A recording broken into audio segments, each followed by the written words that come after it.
Welcome to the C Word, the Conservators podcast. Today we're talking about our favourites. I'm Jenna Mathiasson, an objects conservator based in Komodromou in Wales. I'm Kloe Rumsey, an objects conservator based in Manchester in England. I'm Solange. I'm a book and paper conservator based in Sheffield, England. I'm Liz, a private painting conservator in Amsterdam. I'm Phedra Komodromou. I am a conservator of antiquities based in Nicosia, Cyprus. Jenny, did you notice that there's more people? That was a longer introduction section than normal. I mean, it's a bit unusual, isn't it? I don't know what could possibly be. In fact, the last time we talked to everyone recorded, what did we talk about? Well, yeah, exactly. The big announcement was that we're recruiting, and here we are. We've got another 3 people. This is basically our little getting to know you chat. And, we thought that maybe a nice way of doing that would be to sort of talk about some favourites that we've all got of different kinds and sort of just getting to know each other, really. It's like having a cup of tea with some friends, isn't it? Yeah, I have a mega cup of tea. Excellent. I also have some sherry for the occasion because I thought, why fancy. not? That's very fancy. Oh, yeah, I had some brandy earlier. Ooh. Oh, yeah. Liquid courage. I did have a glass of wine. You have a glass of wine. Nice, excellent. So this is a first episode we're recording together as the new team, and we've done we've spent the winter just sort of chatting and having meetings and getting to know each other a little bit. So we wanted to invite all of our listeners to one of those sort of things. Oh my God! Now we're going to have to make these people talk about themselves. I know. I feel really bad, but you guys signed up for this. Shall we introduce the roles so that everyone knows? Oh my God, Liz already put her hand up. This is happening.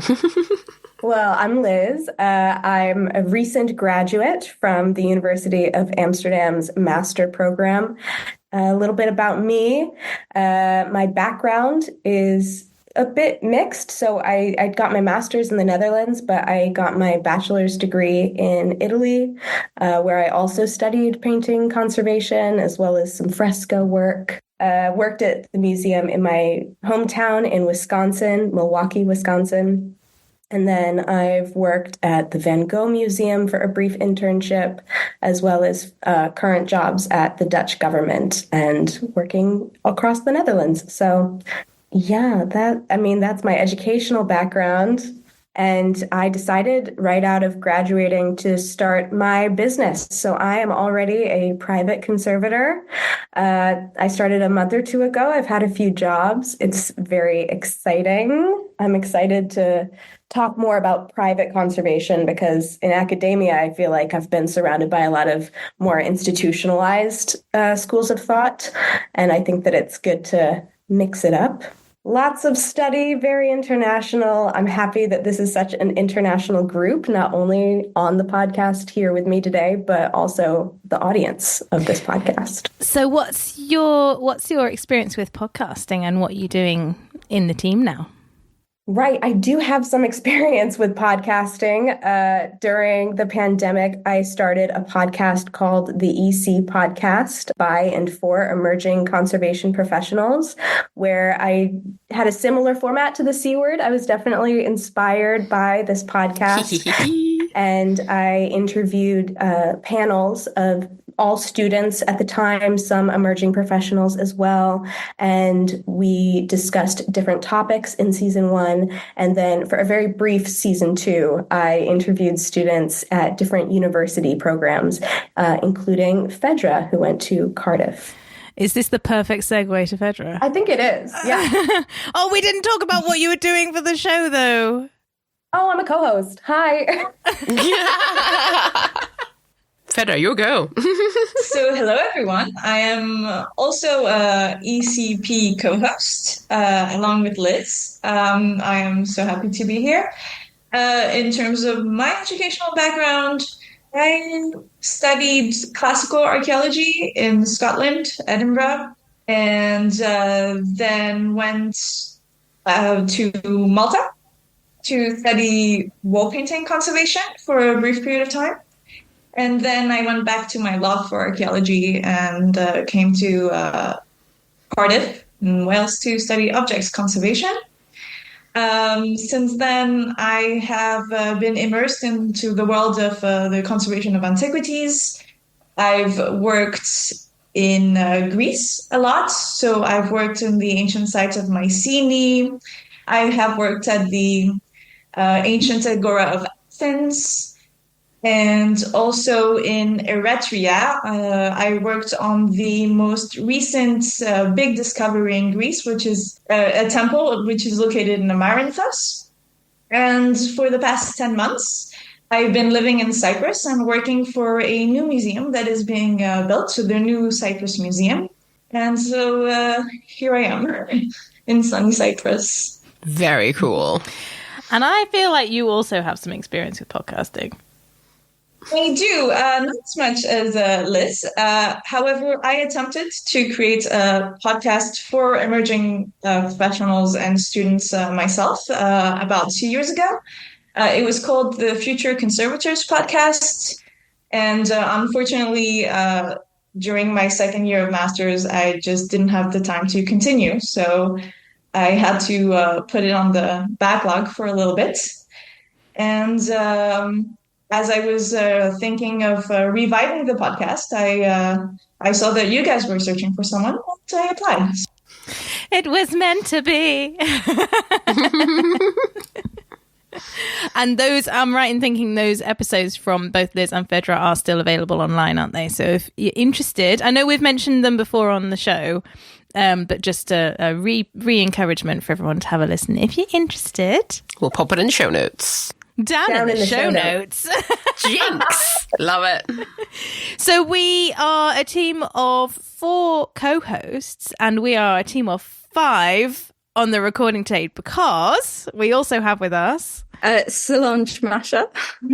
I am the production co-host, which I'm still kind of finding my way with what that exactly entails.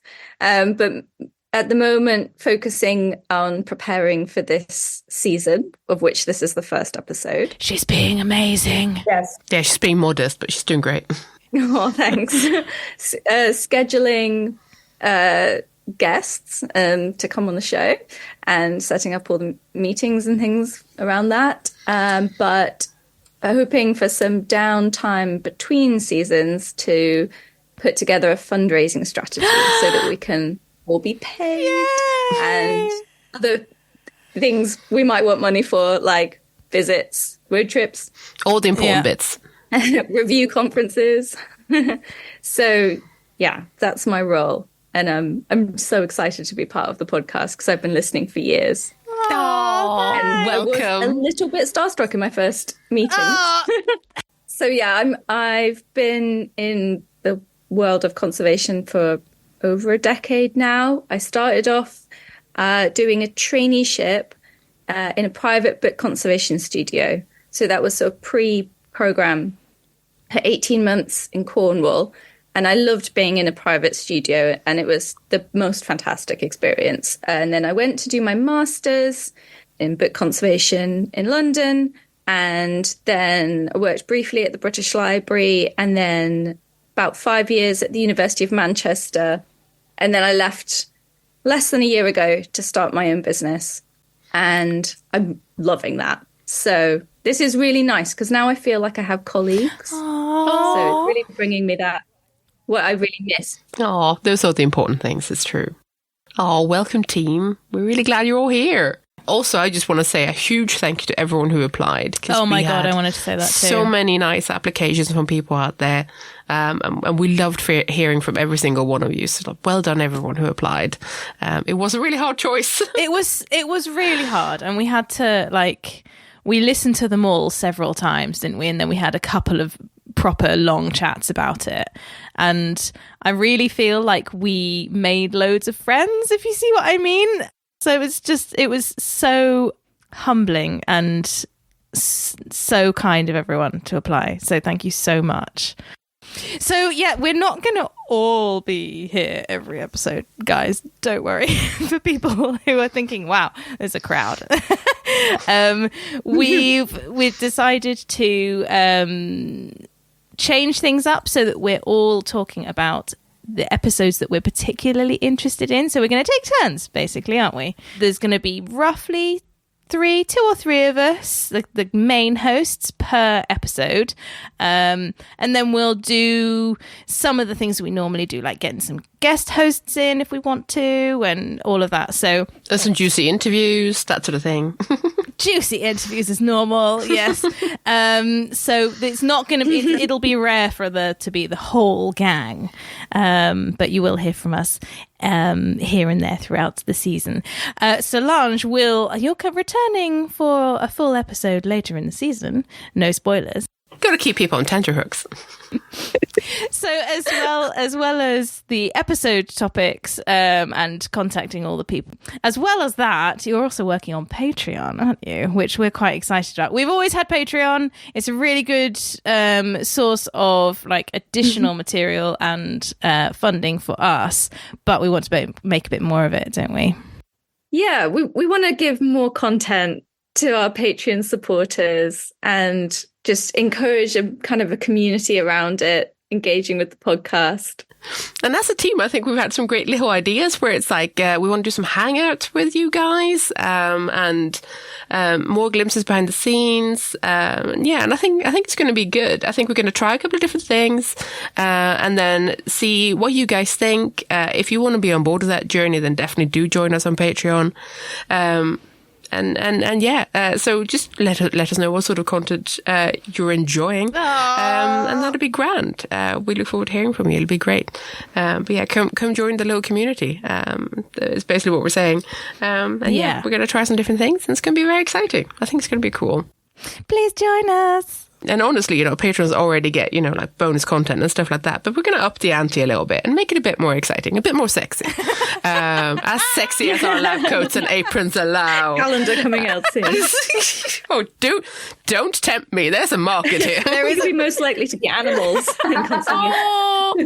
It's just all our pets. Oh my God, yes.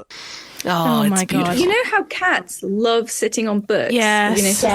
Yes. Yeah, try having a cat in your studio. No! When you're a book conservator. Oh my God.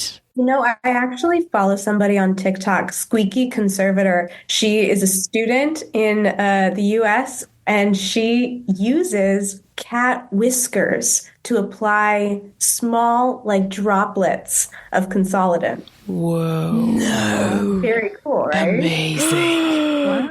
Wow. You heard it here first, people. I have to follow my cat around waiting for it to drop a whisker. Yeah. Amazing. That's amazing. Very what clever. a good idea. I did find a paw print in a book once. From your cat or from a different cat? Okay. Historic. A historic cat paw print. print. I love it. In the documentation. I love it. It's like those clay tiles that you see from Roman days where there's always a cat's paw or dog paw in it. It's perfect. And it's just like someone was naughty. I love it. So is that our first favourite then as a team? What, just pets? Yes, just animals. Just animal stories. Yeah. Yeah, basically. I mean, what's more relatable than that? Just 5 people goofing out about animals. Yeah. Oh, beautiful. And if you're a conservator out there with pets in your lab, I want to see them, okay? Oh, yeah. I want to hear everything about them. Write in and tell us everything. Please tag us on Instagram. We have an Instagram, Oh, yes, we have Instagram now. That's the new thing. Phedra is running us on Instagram. Phedra, what's the handle? Oh, so the handle is the _C_word. Yes. Yay! Nice. Follow us. Link in the show notes. Favorite Instagram conservation accounts to follow? Oh, yes. Oh, favourite. That's perfect. Yeah. I like the International Mount Makers. They're really They are good. my favorite comedy conservation. I like them. Yeah. Yeah, very good. I have been following for years an account called Classical Studies Memes for Hellenistic Teens. Very good. It's very classical archaeology. That sounds great. Extremely specific. Very good I love content. it. I really like fun conservators. Oh, fun and conservative is good, yes. Oh, hang on, I'm going to need to get the name properly because I feel like it's a play on words. Is it Reversible Mag, the zine? Reversible zine. Zine. That's so good. If you're interested in super cute conservation content and super cute pins, they brought a swab out recently, which I love so much. That swab pin is very cute. It's super cute. It's very super cute. I've got their scalpel pin. It's really cute too. Yeah, I do too. Oh, nice. See, global as well, guys. Oh, I need to get on that. We're still waiting for your favourite, Jenny. Oh, mine. Oh, okay.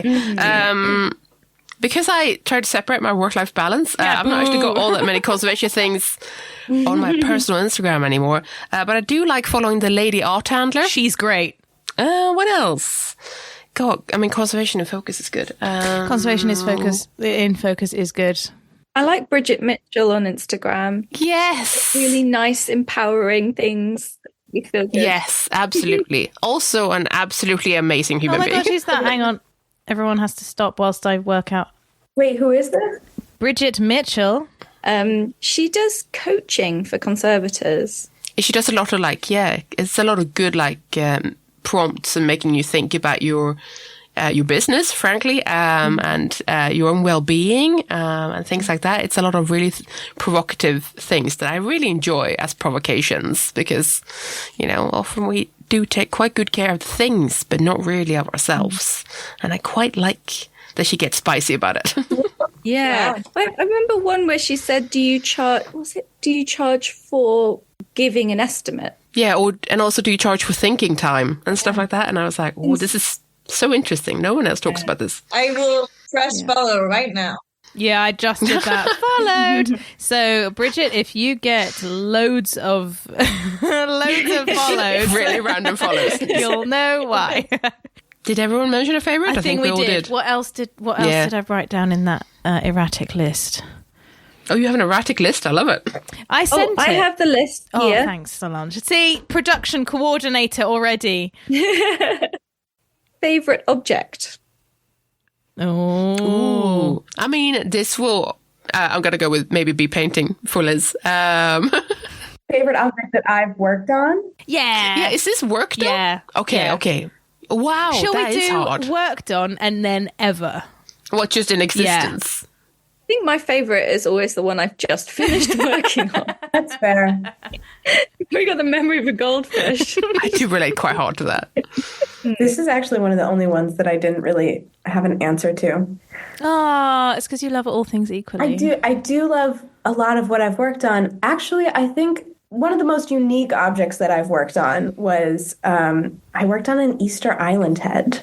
What? Whoa, that's cool. Is not a paintings conservation at all. No, No. that's cool. This was during my bachelor's degree, and my professor in Florence had a relationship with essentially the park rangers on Easter Island, and he had gone there in the past to conserve for private family-owned Easter Island heads, like ones that are part of generations.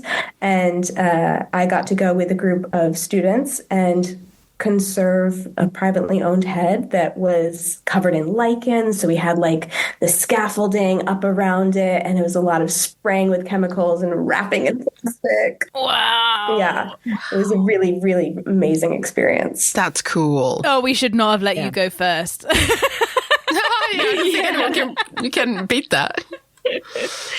One of my favorite things is when objects have in the past been restored by the owners themselves or show a lot of sign of having been used. I mean, this is particularly for, I'm thinking with books. There was this one guy that brought in, not to me, this was in Cornwall, in the private studio I worked in. I don't think I worked on this object, but he brought in a book that he had tried to repair when he was a child. Oh. And so he'd sewn all around. I mean, it was crazy. So, but it was very idiosyncratic, but it was lovely. That kind of thing, always gets me. Do you remember if the work that he had done as a child was maintained in any way by the conservator? Yeah, we would. Yeah. Nice. Yeah. That's we would like beautiful. Yeah. That is wonderful. So I work on banners of different ages. Obviously, everyone knows this.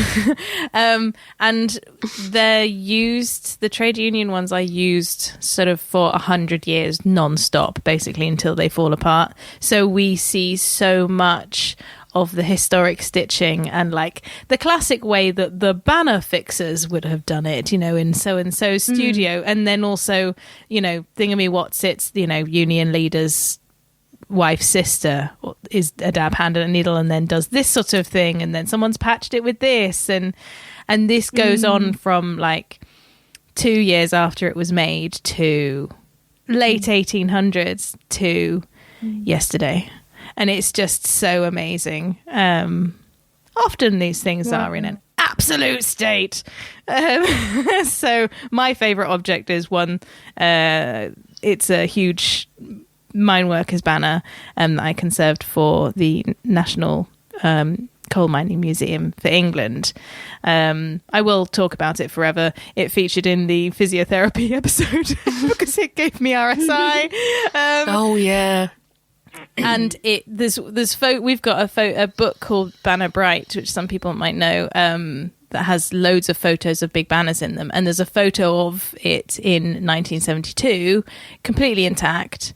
And when it came to me, it was in literal bits. So at some point between the 1970s and its entry into the museum, it was used to absolute exhaustion. And that's my favourite object. Mainly because the conservation I did was amazing, just saying. But also because the story of it is just so rich and just exquisite. It's cool that you could see a picture of it before it was conserved. But like from when it was in one piece beforehand. Because that's not something you usually have access to. No, it's really cool. So they're sort of, I mean, that the mine workers are particular for that because their banners are so prized and so treasured that they have photos of them over the years, and they get them you know, restored and conserved throughout history essentially, and you have photos of them over time. So that's the nature of the really prized objects, I guess. Phedra, do you have a favorite? Oof, that is very difficult for me. I am one of these people who loves to hate. So I will complain about an object that is that I'm really struggling with, but really I'm loving it, and I always choose the most difficult one in the series just because. But I mean, for me, the best object I've ever touched, I didn't actually conserve. It was a notebook. It was during my first ever museum experience. I was 16. And I did a little work experience for 2 months at the Museum of Thasos, the Archaeological Museum of Thasos in Greece. And I was doing a lot of cataloging. But I was given this notebook that was started in 1911 by the father of Thasian archaeology, so Charles Picard, who happened to be also the great-grandfather of one of my best friends, which is something I found out later on. What? But it was amazing to me that I was writing as a 16-year-old in the same notebook that someone had written on 100 years prior, and that it was such a big name as well. You know, me, 16-year-old Phedra, writing in the same notebook was completely insane to me, and I still think about it. And yeah, it's not an object I've conserved, but I've definitely touched and put my handwriting in it. That's really nice. That's pretty cool. Yeah, that's really nice. I don't know what makes a favorite, really. Like, is it the actual object? Is it an intriguing object? Was it a satisfying end result? Was it in a shit state when you got it? Is it the attachment to it from your point of view? I'm so intrigued by what makes things a favorite object. If I'm going to go on emotional response when I handed it back, it's going to be a tiny, tiny kitten made of ceramic that had a chip in its ear. It was a very easy job. And I fixed a chip in its ear, and it was a proper repair shop moment of crying and, oh my God, it's beautiful. I can't tell that it was ever broken. And it was going back to someone's mum for Mother's Day. And yeah, like if we're going by emotional response and being like a really loaded, very happy chemicals in brain, then it's probably something very simple. A little ceramic cat with a chip in its ear. You know, that's such a Jane response. Ah, thank you. Shout out to our agony aunt, Jane Henderson, who you will hear from. It's the emotional response that makes it. That's so true. That's amazing. Cool. Do we do least favorite objects? Ooh. I try to repress those. I'm going to be honest with you. I think I'm happier for that. Everyone's faces on the videos has gone very, very, like, contemplative. Well, it's because we all have one. It's just know. Do we want to dig it out, though? I don't know. My least favourite ones are just ones that are boring. Ooh, yeah. It's not that the object is boring. It's that it doesn't have interesting problems. So it requires very boring work or no work. I can see that. Or just I smoke sponged putting it done. in a Melanex sleeve, and that's it. Or making a box for it and not touching it ever, and not letting anyone touch it. Yeah, you're right. That is probably my least favourite. I'm totally going to jump on this, though, as it's the thing that will go in a box and never be looked at. That's the one. I actually, I wanted to say, I worked on an object while studying at Cardiff Uni, which Kloe, you also worked on. Oh, God. Years ago. Oh, wait. Yeah. An Egyptian mummy rabbit. Oh, it brings it to Oh, yeah, I did that too. Yeah. Both your names were on there. And I actually learned lake couching through one of your videos, Kloe. No way! Yes. And I do not like textile conservation. It's not for me. It's for someone. It's for you. No, you know what it was? Everybody was working on ceramics, and you could see the results. And I was sewing for hours and hours and hours with this tiny thread that was basically transparent. And if you do it right, you can't even see it. No, even my magnifying glasses, I would lose it sometimes. And then I finally finished it, and I took an after picture, and it looked exactly the same. Oh, that's a mood. Oh, yeah, that's annoying too. Great experience, but I think I will step away from textiles. That's such a good answer. It's such a good point, because I feel like some of us on this call probably have more transformative before and afters, shall we say? Particularly looking at Liz, but that's also true of Solange, definitely. Yeah. As for often, my stuff is just less brown. Maybe. Same. Yeah. Yeah, it's frustrating when you know that the evidence that you've done really good conservation work is that no one can tell you've done any work on it. But then that is also the sweetest thing, isn't it? When people are like, what do you think of this? Do you think it's more obvious? And they're like, where am I looking? Like, yes, thank you. God, I feel like I always live in terror of that, where they're like, I always feel like someone's going to go, you didn't do anything. But so far it hasn't happened. Actually, yeah, it was. But I always live slightly in fear of that. I've had an intern, Alia, in my studio this month, and she's studying objects conservation as an undergraduate degree. So she's not done paper conservation before, and I taught her how to do a tear repair, but a very subtle kind where you literally just use adhesive. And she did it, and just seeing the look on her face after it dried when she goes, what? It's like there was never a tear. It's just that revelation. Oh, that's so nice. The first time. Nice. It's beautiful. Liz? Yeah. Do you want to give us a worst object? Oh, God. I could go first if you need some thinking time. Yeah, you go. I'll I'll join in. Okay. So mine is sort of completely different to everyone else's answer because this is the hardest object I've ever done. And it's the soul destroying, I can only make damage answer. Like when something has to happen, describing it as a textile is dishonest, even though technically it was, because it was the consistency of the thinnest, most fragile shit paper that you can imagine. Technically a silk woven textile in 3 pieces, joined. The joints were actually the strongest part of it. Stuck down around the edges with animal glue, paste, I think it was paste actually, to a super acidic board that acted as the backboard to the frame that it was sort of mashed into in the early 1900s. And I had to remove it. The board was super wobbly and very uneven. There was like no way out for this poor, horrible thing.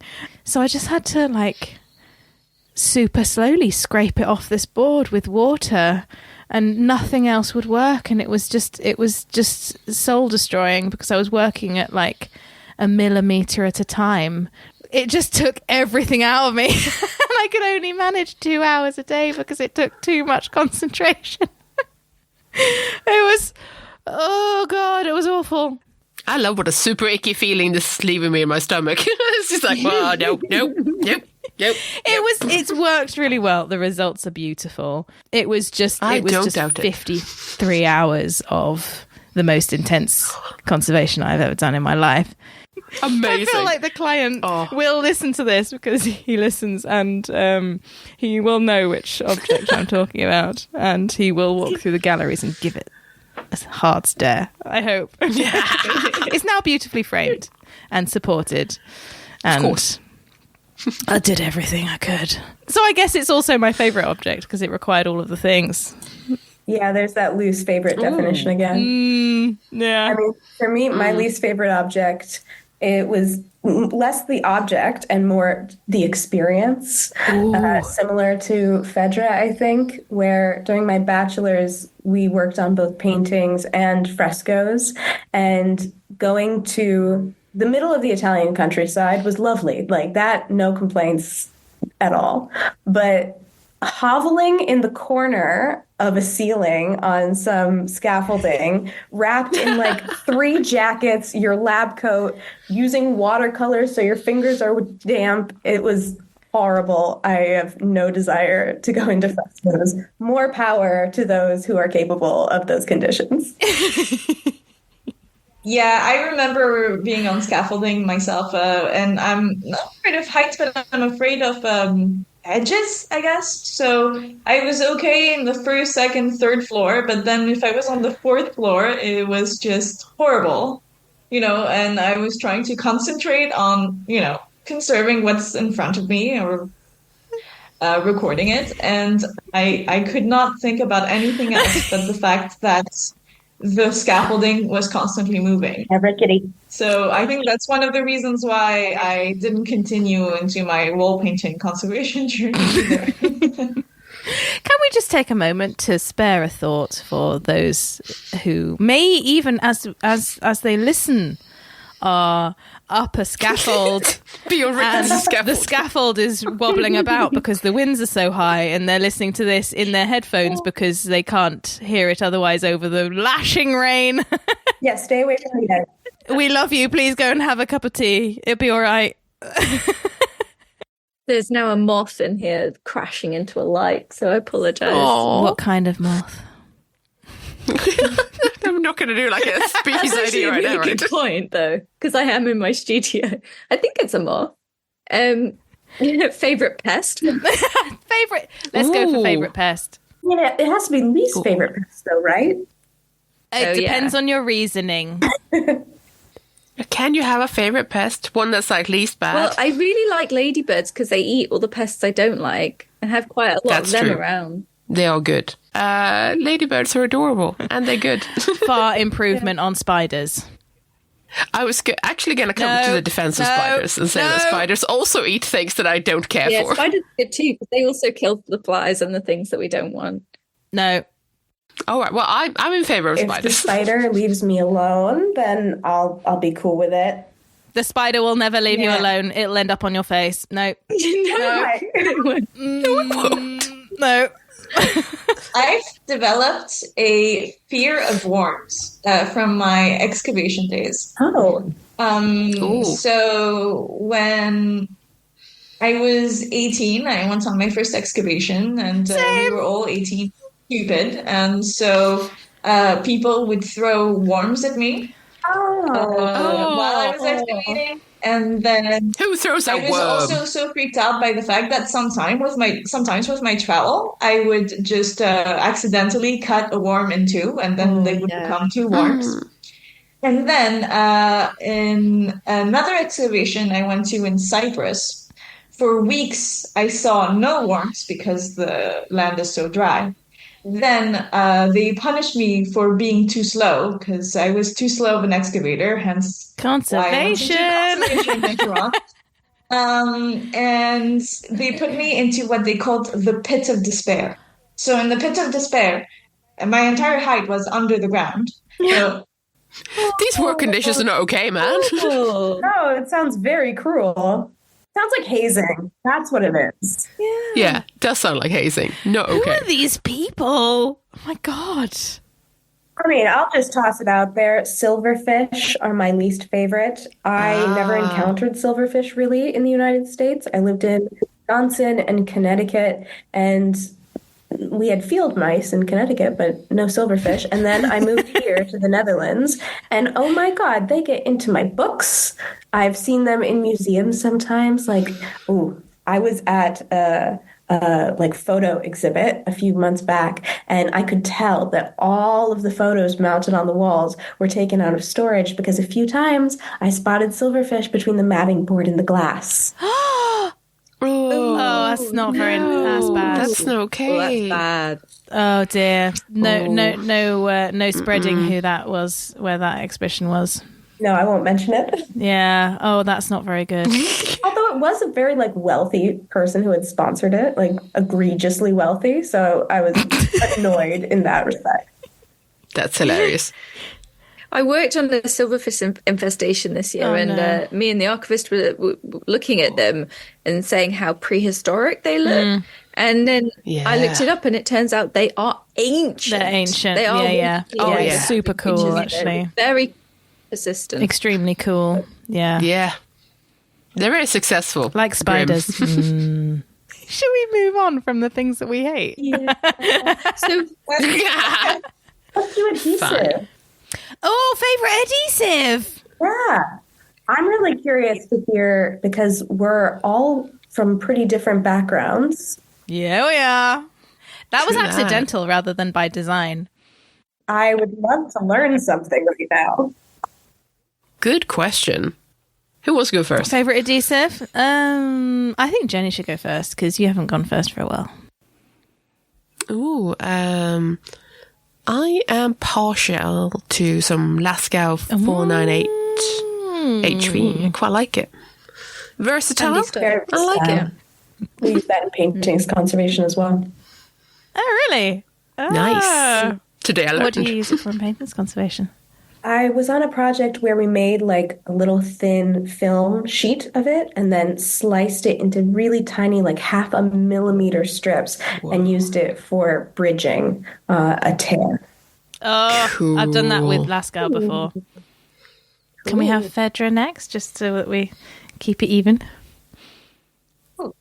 Well, I find cleaning shellac off of ceramic edges extremely satisfying. I'm glad someone You've does. turned this on its head. I like that. It's, extremely satisfying. That's all I have to say. Right, if we go with satisfying removal, I'm going to go animal glue is sometimes very satisfying. yeah, I was just going to say animal glue on the back of a book spine. You poultice it, scraping it off. with all the gnarly gunk that's on there, and also the smell. Gunk. Like people, you have to kind of pretend that you think it stinks really bad and it's horrible, but I actually really like it. Love it. I think the dog that was in our studio used to quite like the smell of animal glue. Aww. Animally, you know. Oh, that's super cute. Yeah. Maybe I should try Trev's on it. Used to like parchment scraps as well. That's adorable. I was actually in wall paintings in Malta. We experimented a bunch with mastic, and I was trying to convince my colleagues that mastic is actually an ingredient that we use a lot in alcohol in Greece. So we have mastic liqueur, which is delicious. We have mastic chewing gum. We put it in desserts. Delicious stuff, and they were so confused because they had only seen it in blue form. That's fascinating. So the next time I visited Malta, I obviously bought them a nice bottle of liqueur, and we finished it that. I gotta go back. I love your answers, Phedra. I like scraping shellac off, and I like drinking mastic in alcohol form. I love it. So what's your favorite adhesive to use? To use. So right now we're using very basic adhesives.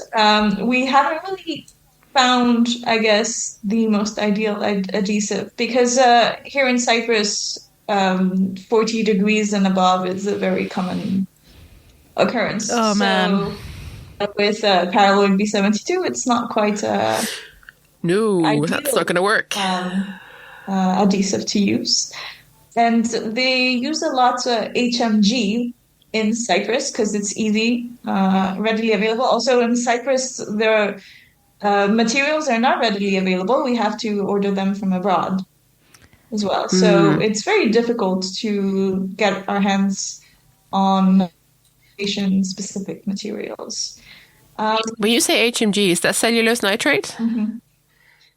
Okay, I'm going to be controversial here. I quite like cellulose nitrate. It's really easy to use. I like it too. It's very easy. I really like it. I know we're not supposed to, but I They like do it. tell you, oh no, you shouldn't use it at university, but it's so far in ceramics in Cyprus, it's pretty convenient. It works. It works. Exactly. Just don't splash it about, and it'll be fine for 100 years. What's the point? No. That way, because at university they tell you testing, and then you go into the real world and This is why I get really pursed-lipped, slightly eye-rolly when I see like analysis-heavy journals and analysis-heavy conferences, because I'm like, this is fantastic work. You've done so much. It's so good. It is groundbreaking. I am completely unable to use any of this information. I'm really sorry. I'm sorry. I don't have the time. I just need to do it. And this analysis is great, but I am literally never going to have the money for any of these fancy machines. I have a microscope and a UV That is light. a mood. Thanks very much. Liz? I have a favorite adhesive for sure. Yeah. It's a bit unconventional. It's wax resin. Ooh. So, yeah. Ooh. So wax resin has a really long history in paintings conservation. I don't know what everyone else's relationship is to it because I heard a few gasps. None? Oh, okay, great. I get to do a little lesson. Yay! So wax resin is a combination of a wax and a resin, traditionally, historically, beeswax. And when you have a painting that has become structurally unsound, the treatment is to line the canvas. So you adhere an additional canvas onto the back of the original. And one of the oldest ways of doing this is using a glue, a paste, that was done in Italy and in France and in the Netherlands for a very long time. But in the 1800s, they developed an alternative lining method called wax resin lining, which is where you take hot wax and resin, you pour it onto the back of the painting, you iron it in, and then you paint it onto the back of the new canvas, and then you iron them together to kind of create this placemat effect. Now, huge disadvantage is that the wax is liquid, so it does go into the paint layer as well. It goes through to the front of the painting. That was something that they considered to be a benefit in the past because it could also consolidate your paint layer. But over time, it becomes really yellow and brittle. And in the 70s, they placed a moratorium on the practice. And it's no longer acceptable to do wax resin lining. But you still find it done historically. And some of them are gorgeous, like they will last for the next few hundred years. They were done really well. That's fine. Others, horrible, just falling apart. Absolute disaster. And the reason that wax resin is my favorite is because my first painting that I had in the Netherlands was wax resin lined. It was one of the examples that's really pristine and gorgeous, so I didn't have to remove it at all. And then I was inspired by that treatment because I had never learned about wax resin until coming to the Netherlands. And I wrote my master's thesis about wax resin linings on The Night Watch by Rembrandt, and proceeded to do even more research into wax resin as a contemporary fill material, which is something that I think is a really nice fill solution for canvas. And I actually have put together a 5-minute recorded presentation for the Canadian Association for Conservation. They have a conference this summer. It's an online conference, and it is directed towards private conservators. The theme is Keeping It Real, Conservation in Practice. It's this June, so I highly recommend anyone who's interested in hearing more from private conservators get a ticket. Oh, nice. That's really cool. Well done as well. So my favorite adhesive, it used to be, so in my little C word bio that I wrote, drunk, in 2017. You were drunk? No, what? No. This is an outrage. This is the first I've heard of this. All right, it's good to know that this is how this works. Well, you know, when you're like, it wasn't by design, but you asked me for a bio for the website, and I think I took like 2 weeks of being horror struck at the idea of writing about myself. And then I just happened to have had 2 pints, and for me that's vastly too much. And then you messaged me, and I just wrote something, and it was really, like, it was fine, it was good, because it just needed the surface of me just skimming off a little bit in order to get it out, you know. Exactly. Don't overthink it. But yeah, in that recording I said my favorite adhesive was Kloe G, and it's now changed to Fenori. I have done nothing with Fenori, but I heard good things. Facial expressions just went, ooh. So, little context, it is a Japanese seaweed-based adhesive, 300 years old, traditionally used to size silk for kimonos. I can see how this is useful to someone in your line of work. It's so interesting. I really like it. We had a student intern in the summer, and they speak Japanese, and I was like heavily leaning on them to go and do the research. Like, we need you. Go and do the research from Japan, please. Thank you. I don't know if they will. They are not beholden to me. So it's, when you make it, it seems to me like a planty version of isinglass. Basically, right, like, okay. you do the heating. You can heat it to higher temperatures than you can with isinglass, and you extract the goop, and then you sieve it in just the same way, and you dry it out in just the same way. So you create little dry discs that you then reactivate with water. You have to make it yourself. You need to batch it. Okay. Yeah, so you get the dried out seaweed, and then you soak it for a day, and then you heat it up for. This is just leaning further into the perception that conservators might be alchemists of some description. Well, I mean, one of the benefits is that it smells beautiful when you're doing it, rather than that's anything. Not true of No, it is not. I first heard about it for the consolidation of paint, actually, as a really matte consolidant. It's not super strong. So like the previous tests that we'd done in the studio in 2019 indicated that it was just not strong enough for what we were using it for, which was actually pretty thick painted layers. But the more I looked into it for consolidation of like finer paint layers, and then finding out that it was traditionally a kimono silk size, got me thinking when I had that horrible silk, okay, well, if it's traditionally a kimono silk size, perhaps it will help this very fine silk that I've got going. I read an article on it as a use for wallpaper conservation, and it helped them reduce the staining as well as consolidate the paper to the wall. And then on the next object I did, it was Fenori that was the perfect thing for consolidating the paint because it didn't stain.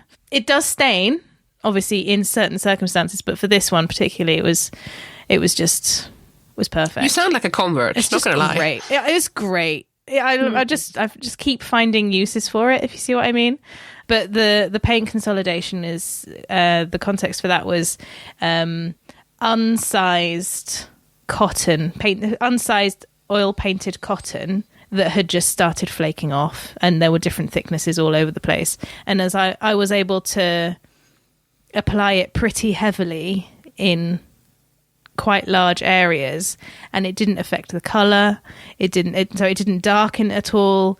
It didn't affect the flow of the fabric at all, or the hang. Like the quality of the fabric stayed the same, and the paint was just more stuck than it was. Like it was just really, really good. So yeah, I like everything about it. Everything from the smell to the fact it works really nicely as an adhesive. Oh, that's nice. How about you, Solange? Yeah, I feel like I'm going to be really boring, but I do just love wheat starch paste.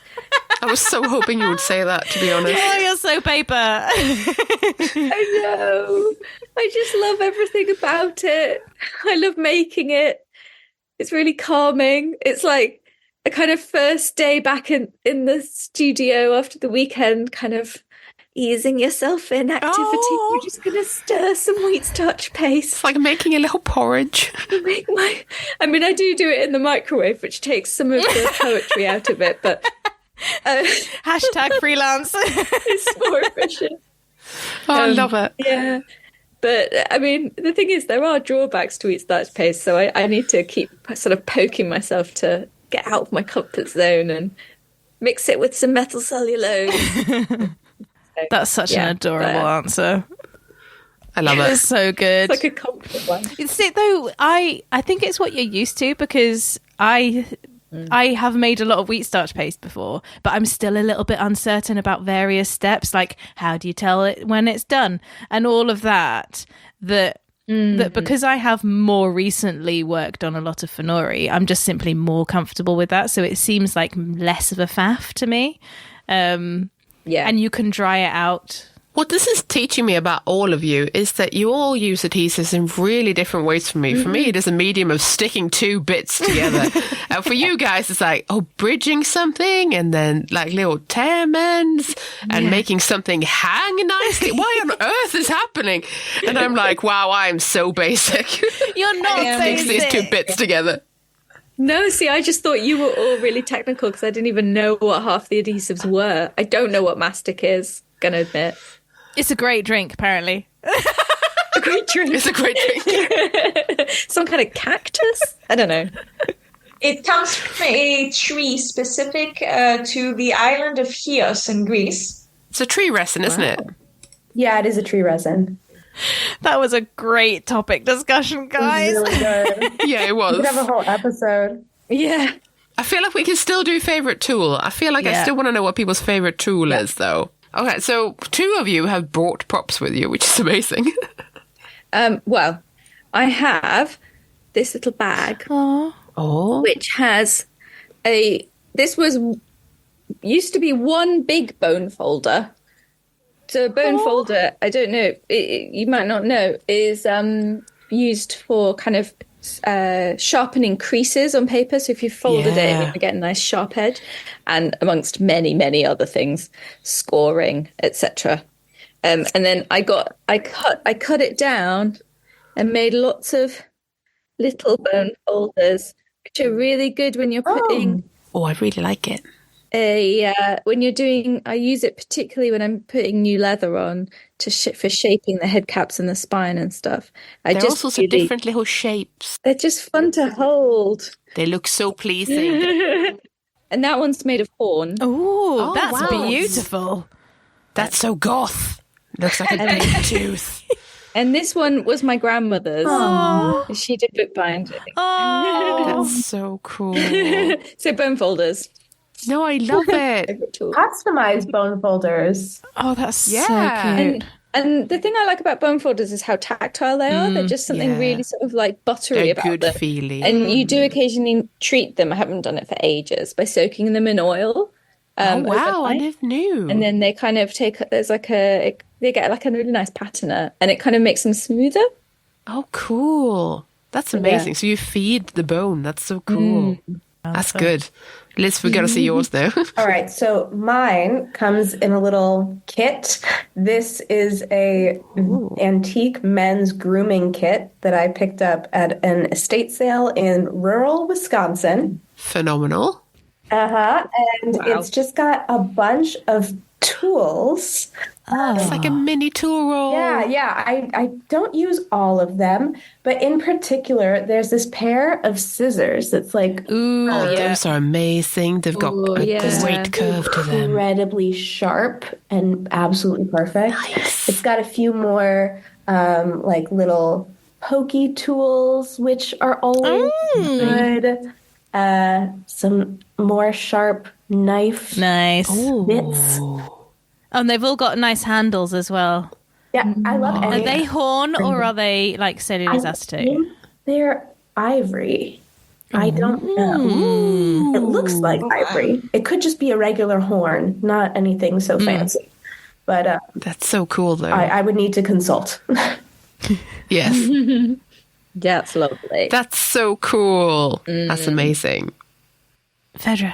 Yeah. Okay, well, when I was 16, my parents bought me my first trowel. Oh, such an archaeologist. For my first archaeological expedition. And I named her Trudy the Trowel. I have not used Trudy the Trowel in a while, to be fair. However, she is in my toolkit. But in terms of conservation, I really, really love acupuncture needles. Oh, I don't know if any of you use those. No. So they're super thin and long and bendy. So on ceramics, they're fantastic because you can get into any crevices or cracks and get all the dirt out of there. Or, some insistent salts mechanically. But because they bend and they're so thin, they don't actually leave any marks. So even if you're working under the microscope, under high magnification, it will leave 0 marks. Wow. That is super cool. That's Great so cool. shout out. I had never considered that and cat whiskers. Yeah, today we learned, right? What's yours, Kloe? My favourite tool is a shout out to Pell tool because it's got Pell stamped on it. We're not sponsored. If Pell would like to give us some money. No, occasionally they give us stuff. We'll really send nice you an invoice. Oh, Lloyd's going to be so cross with me. I think it's called a mini spatula. And I've got loads of great tools, and they are all like, the tweezers I bought from this model maker's shop with the guy who wouldn't look me in the eye and all of the, I've got loads of random tools from random places that are super useful. But the one I keep coming back to is this little mini spatula from Pell, and it's just so perfectly designed and judged as a thing to sell to conservators. And I just keep using it. It's got 2 shaped ends, and one of them is flatter than the other. And it's just got a really nice tactile hexagon shaped handle. And you can just slide it into little places and move things. And it's just great. It's really, really great. And I used it a lot on the object that I had to scrape from the board. And it was just like the passive lifter that had as minimum impact as possible. I did drop mine. So one side has a barb. So I had to check every single time which side it was. I should probably get a new one, considering that it's my favourite tool ever. But the other thing I'd say is the curved needle. Mm-hmm. I love a curved needle. That makes sense. I love it. Yeah, I know. And all different... all the threads. Oh, I know. And I keep saying I'm an objects conservator, I'm not a textile conservator. But I kind of am just a textile conservator now. And the curved needle, just stitching with a teeny tiny curved needle. And in fact, exactly what Phedra said she hated. I just love it. With the thread that you can't see. It's just exquisite. If you're ever looking for small talk at the dentist, multiple times I've pointed out to them, like, oh, you see that curved tool right there? Yeah, we use that in conservation. Oh, is that so that they can't get into your mouth to do? Oh, not a dental person, I can tell. Oh, no, that and spiders. Oh, I actually do have some old tools from a dentist. I asked if I could use some that he wasn't using anymore, and he gave me 2. So I have little dental tools. Oh, nice. See, people always say, oh, conservators, dental tools, you should get some of those. I have a pack, but I've never used them because I'm using everything else. And if I had a small pokey thing to poke, I'd go for, well, now an acupuncture needle or the spatula or something like that. Yeah, cat whisker. Yeah. Oh, I have a porcupine quill. That's I love my porcupine quill. Those. I like those. One of my favourite. How do you get one? You should get one. Yeah, they are not that easy to get hold of. No. Though, Jenny, do you remember when we went to the zoo? Oh, I know, and they were just lying there, and I just want to get in with the porcupine. What's your favourite tool, Jenny? Right, so historically it's always been the long, slim scalpel handle, right? Oh, yeah. Always.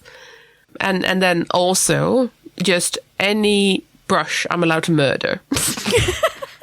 Brushes do not last well with me, and I upset people with this.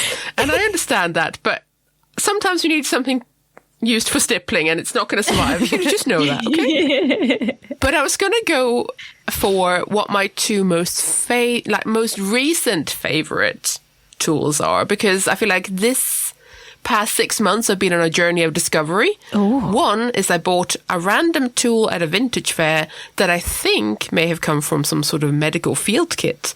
It is a strange little forceps thing that has really, really long protruding bits, and it's really sturdy, and it's got me out of all sorts of problems. It's very difficult to describe the tool because it's more of a visual thing, and I don't know what it's actually for or from. It has no maker's marks on it. It's really annoying, but it's a beautiful thing. And I just picked it up randomly, and it turned out to be incredibly useful. So I love it. Does it have ridges on the... It does have ridges. Yeah, it does have little ridges. I think I might know what that is. See, out there, several people are going to go, I sort of understand, but also I need to see a photo.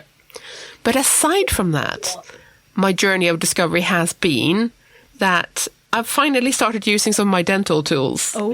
For the first time. I've had them for like 11 years, but I'm finally using some of my dental tools. And the one that's like oddly hooked and sort of curved, I actually love. It has been great for scraping off paint off things and getting just the right kind of curve when you're doing a fill. It's amazing. Now I'm sold. I understand why I have these now. This is great. So that's been a journey of discovery. Dental tools is where it's at now. Or cat whiskers. I'm glad you had that revelation. Yes, finally. But it did take 11 years, guys. I think I've lost mine now. I had a kit, but I never used them. Oh, you can have my kit. Maybe it's found an adventure somewhere else, Yeah. The way lost tools do, they probably just end up somewhere and wander off and find something else to do. They found the right owner. Oh. Has anyone seen that film from the 90s, The Brave Little Toaster? Yeah. No. Have you? The animated movie. Yeah. I think we need to do a version. We'll have to do a comic book on the forgotten tweezers or the, Fantastic. I don't know, sassy scalpel. Trudy Trowell. Was it Trudy Trowell could feature. Trudy the Trowel. Trudy the Trowel. Oh my god, this is so pure.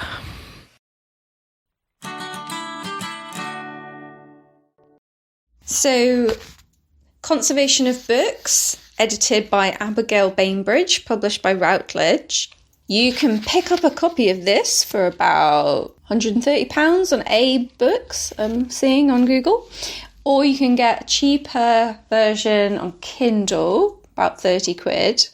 I would say it really benefits from being in print if you can stretch to it, because it really helps to be able to kind of, find the section you want, flick through, find the bit you need, refer back to other parts, maybe end up with a copy that's stuffed with bookmarks and dog ears like mine.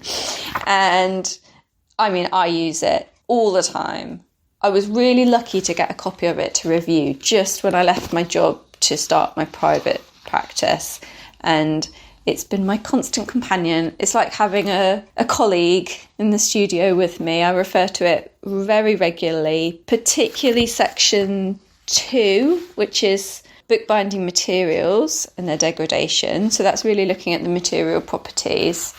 And the other section I use a lot is section 5, techniques of conservation. Those two sections work very well together. But the other sections, the first part is all about the history of bookbinding structures, and it's very comprehensive geographically and historically speaking. For me, I think it is very useful. Obviously, it's perhaps one of the more academic sides where many of us are not going to be working on some of the more exotic items, but then, those items may not be exotic to someone working in Tibet in conservation. And that's great. So also just really fascinating to read. Section 3, approaches to conservation, is more about the ethics side. And so there are some really thoughtful chapters in here. I particularly enjoyed Lauren Moonshott's chapter on previous treatments. Just beautifully written, really thought-provoking. And preventive conservation has a section. This is an example of a section that could be particularly useful for perhaps people who are, and section 1 as well, actually, people who maybe are not book conservators practicing, but maybe an institution, someone who works in an institution where there isn't a conservator. And so the treatment techniques of conservation, that's treatments really. I love this because there aren't actually really many reference materials for us for treatments, and there's been a kind of hesitancy to share the secrets of our trade, I think, because people worry that lay people will get the confidence from reading something like this to have a bash at it themselves. And I don't know, to be honest, I think that's quite patronising, If they want to have a bash at it themselves, fine. Their business. And many of us, perhaps people who've just graduated, or even those of us who've been doing it for longer, it's really helpful to have a place to look to jog our memory. I always look back at my old notes and think, why didn't I write, the percentage of that adhesive that I used? Why didn't I write that recipe down properly? Or and you always think you're going to remember and then you don't.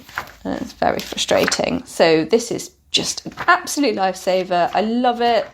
Really comprehensive. The treatments are presented in a very kind of diplomatic way.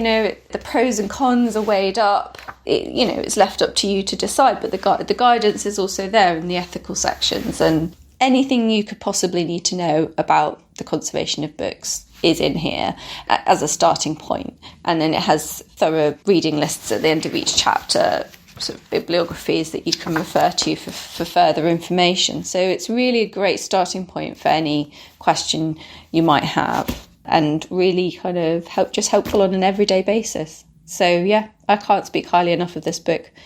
It's definitely should be the first book you buy for studying conservation, or it should be on every book conservator's shelf. So yeah, I'm very grateful it's been produced. So go out and buy it. Thanks for listening. We're the C Word, and you've been listening to Jenny, Kloe, Solange, Liz, and Phedra today. Join us next time for an episode about getting a foot in the door. In the meantime, you can check out our website at thecword.show, follow us on Instagram, Facebook, Mastodon, or Twitter, now called X for some baffling reason. Otherwise, you can email us at thecwordpodcast@gmail.com. The intro and outro music is Spring by Didi Music, used under a Creative Commons Attribution License. And as usual, this has been a Wooden Dice production.